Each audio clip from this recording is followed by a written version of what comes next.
Hello again. I want to talk about killing. This is an uncomfortable topic, but I'm embedded with the Army, almost unavoidable.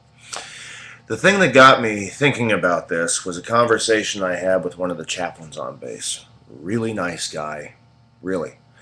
But he was watching a program about guns. Not just any gun. He was watching a program about a gun on TV, a gun that can shoot through a car and kill a person on the other side. That's what this gun is all about. Its ability to kill somebody after passing through two plates of steel, basically. It's a powerful gun. And on the show, you see this dummy on the other side leaning up against the car, obviously dead, and the guy who shot him very proud of the shot and of the gun. And I asked the chaplain, I said, isn't there something off about this? I said, how does this jive with you being a chaplain?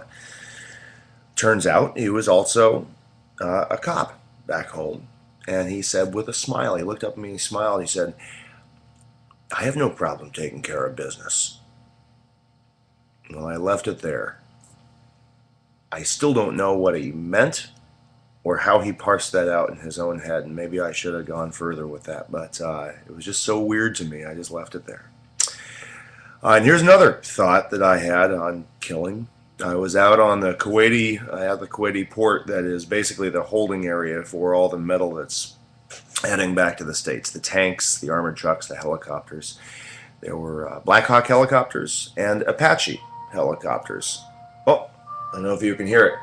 That is the Army song. It must be 5 o'clock. It is, in fact, 5 o'clock. Almost time to hit chow. Anyway, every night at 5. So I saw these Apache helicopters, and I climbed right up on the side of one. I looked inside. Now, first of all, it is ridiculously cramped in there. Very tight quarters. It's very high tech. It is remarkably high tech. But the thing that caught my eye, getting back to this killing thing, were all the weapon mounts on the bottom. These were unloaded. The helos were heading home, so they were cold, and there was nothing mounted. But you could see the guns. You could see where the missiles might attach, where things that kill would go. And I had two thoughts. One, I thought about being the guy or the person on the other end of that.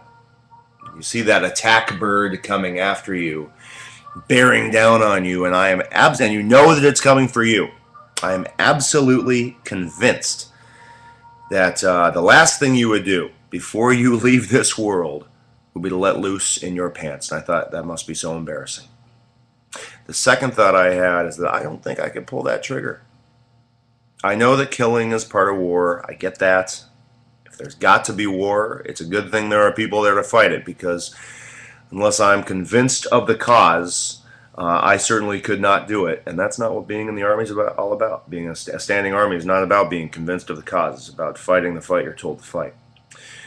And to the degree that killing has got to happen so that bad guys don't come kill my family back home, then the most sincere thanks to those who do it. Honestly, thank you.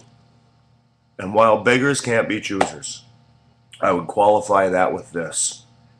Please don't relish in it. It's still killing. It is still killing.